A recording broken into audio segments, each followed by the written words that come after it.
வச்சுட்டு நீங்க ஒரு 6000 ரூபாய் பணம் தரீங்களா? 6000 ரூபாயா? நீ என்ன தமாஸ் பண்றியா? அவ்வளோ காசு கிடைக்கலனா நான் தூக்கு மாட்டிட்டு செத்துருவேன். நிஜமா சொல்றியா? முதலாளி, இங்க இருக்கிற மரத்து மேல சத்தியமா சொல்றேன். என்ன ஆனாலும் இந்த கண்டிஷன்ல உன்னை சாக விடவும் முடியாது. காசு தரலான்னா அதுக்கு சில கண்டிஷன் இருக்கு. காசு கிடைக்கலனா என்னோட பணம் கோயில் குளத்துல தான் மிதக்கும். அது எப்படிடா? தூக்கு போட்டு செத்ததுக்கு அப்புறம் கோவில் குளத்துல பணம் மிதக்கும்? முதலாளி, இந்த காசை பேங்க்ல கொடுக்கணும். அடைக்கலனா என்னோட வீட்டையும் நிலத்தையும் ஜப்தி பண்ணிடுவாங்களாம். சத்தியமாவா நீ சொல்ற? ஆமா. அப்படின்னா காசு தரேன். முதலாளி, நீங்க எனக்கு ஒரு கடவுள் மாதிரி. இந்தாங்க நகை. ஐயோ, இதெல்லாம் எனக்கு வேண்டாம். அப்ப எனக்கு காசும் வேண்டாம். ஐயோ, இப்போ இது புலிவால் பிடிச்ச மாதிரி ஆயிப்போச்சு. டே நீலா, இந்த நகையை வாங்கிட்டு தான் உனக்கு கடன் கொடுக்கணும்னு அவசியம் எனக்கு இல்லைன்னு உனக்கு தெரியாதா? தெரியும் முதலாளி. நீங்க எனக்கு எவ்வளவு காசு கொடுத்துருக்கீங்க. என்னோட நிம்மதிக்காக கேட்குறேன். இந்தாங்க, இதை பிடிங்க. குஸ்தி போட்டிக்கு அப்புறம் நான் இதை வாங்கிக்கிறேன்.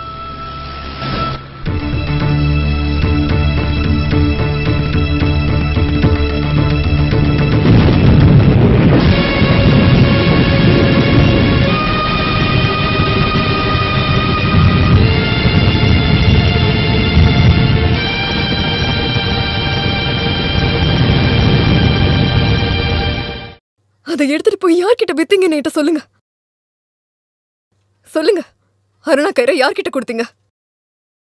கடையில கொடுத்தீங்களா? இல்ல. அப்ப எங்க போய் வித்தீங்கன்னு சொல்லுங்க. விக்கல. முதலாளி கிட்ட அடமானம் வச்சிருக்கேன். எனக்கு இப்ப என்னோட அருணா கயிறு வேணும். அது கிடைக்காது சாவித்ரி. ஏன் கிடைக்காது? அந்த காசை நான் பேங்க்ல போய் கொடுத்துட்டேன். பேங்க்லயா? பேங்க் கடன் அடைக்கலனா இந்த வீட்டை ஜப்தி பண்ணிடுவேன்னு சொன்னாங்க. ஓஹோ, அப்ப வீடு அடமானம் வச்சு கடன் வாங்கிருக்கீங்களா? காசு இல்லாத நேரத்துல. இதுக்கப்புறம் காசு இல்லைன்னா என்ன யாருக்காச்சும் அடகு வைங்க. இப்படி மனசு கஷ்டப்படுற மாதிரி பேசாத சாவித்ரி.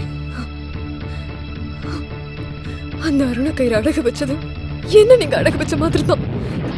அந்த அருணா கயிறு பத்தி உங்களுக்கு தெரியாதுங்க சாவித்ரி. அது வேண்டாம். நீங்க ஒண்ணு சொல்ல வேண்டாம். உங்களை பார்க்கவே எனக்கு பிடிக்கல.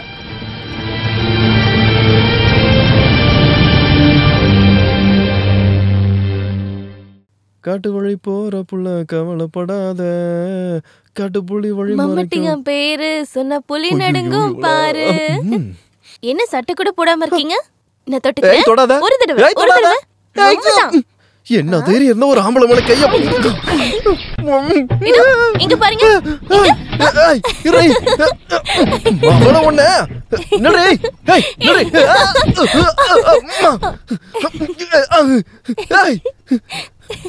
மாவளை மாட்டினியா? இதுக்கப்புறம் எங்க விடுவேன்? என்ன அடிச்சுட்டா வர நீ?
சரியான நேரத்துல நான் அங்க போனதுனால எதுவும் நடக்கல. கடவுள் புண்ணியம். இதுக்கு மேல என்ன நடக்கணும்னு நினைக்கிறீங்க வாத்தியாரே? எதுவுமே நடக்காத மாதிரி. ராமு, நடந்தது நடந்து போச்சு. நீ தேவையில்லாம டென்ஷன் ஆகி பிபி ஏத்திக்க. வாத்தியாருக்கு வேணா சாதாரணமா இருக்கலாம், எனக்கு அப்படி இல்ல. என்னோட பொண்ணுக்கு இல்ல அப்படி நடந்திருக்கு. உனக்கு பொண்ணுன்னா எனக்கு தானடா பொண்ணு. நீ என்னடா இப்படி பேசுற? அப்படி நினைச்சதுனாலதான் இன்னைக்கு இவ்வளவு நடந்திருக்கு. உன் பக்கத்துலயும் தப்பு இருக்குதுடா. குஸ்தி போடுறவன் சொல்லி எங்கிருந்தோ வந்த ஒரு திருட்டு பயலத்தானே நீ என் வீட்டுக்குள்ள விட்டுருக்க. நான் ஏதாவது என் வாயில சொல்லிட போறேன். அம்மா சரோஜினி, நீ தான் அவனுக்கு புரிய. நீ எதுவும் பேசாத. ஒரு மூலையில அமைதியா இருந்தா போதும். உன் பையன் தான் இத்தனைக்கு காரணம். நம்ம பொண்ணு பக்கமும் தப்பு இருக்குங்க. போடி அந்த பக்கம். ஒரு அடி விட்டான்னு வச்சுக்க. வாத்தியாரே, உங்க பையனும் அந்த குஸ்தி மாஸ்டரும் சண்டை போட்டுக்கிறாங்க. ஊர்க்காரங்க ஏதேதோ பேசுறாங்க. எப்படி பேசாம இருப்பாங்க? ஊர்க்காரவங்க கிட்ட நீங்க வாங்கி வச்ச கடனை கேட்காம இருப்பாங்களா? அதை பத்திலாம் இல்ல. வேற? நீயே நல்லா யோசிச்சு பாரு. யோசிக்கிறதுக்குலாம் எனக்கு டைம் இல்ல. நீங்களே யோசிச்சு ஒரு முடிவுக்கு வாங்க. உன்னை பத்தி தான் பேசுறாங்க. என்ன பத்தியா? ஆமா, அந்த பைல்வான் உன் மூஞ்ச பார்க்கும்போது அந்த ஆள் மூஞ்ச மாறிடுச்சுன்னு, அப்புறம் நீ கூட ஒரு மாதிரி பார்த்தன்னு ஊர்ல இருக்க எல்லாரும் பேசிக்கிறாங்க. அது உண்மைதான். அதனால அவங்களுக்கு என்ன? அப்ப அந்த ஆள் உனக்கு முன்னாடியே தெரியுமா? தெரியும். எப்படி? நாங்க ஒரே ஊரு. அது எனக்கு தேவையில்ல. உங்க 2 பேருக்கு என்ன சம்பந்தம்?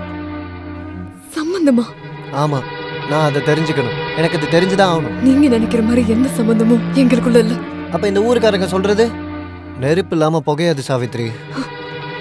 அப்போ சொந்த பொண்டாட்டியை விட உங்களுக்கு இந்த ஊரு சொல்றதா முக்கியமா?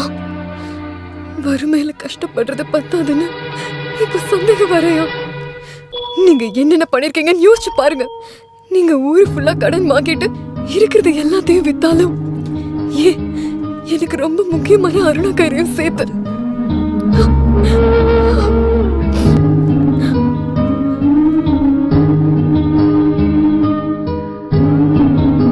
எனக்கு தெரிஞ்சு ராமு பொருளை வாங்கிக்கிட்டு காசு கொடுக்குற ஆள் கிடையாது. அது என்னோட தப்பு தான். நான் தான் கட்டாயப்படுத்தி கொடுத்தேன். அது இவ்வளோ பெரிய பிரச்சனையை கொண்டு வரேன்னு நான் கனவுல கூட நினச்சி பார்க்கல.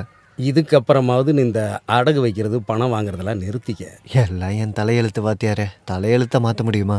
நீ உத்தமன் அதர்மன் கதை கேட்டிருக்கியோ? இப்போதைக்கு நான் எந்த கதையும் கேட்குற சூழ்நிலையில் இல்லை வாத்தியாரே.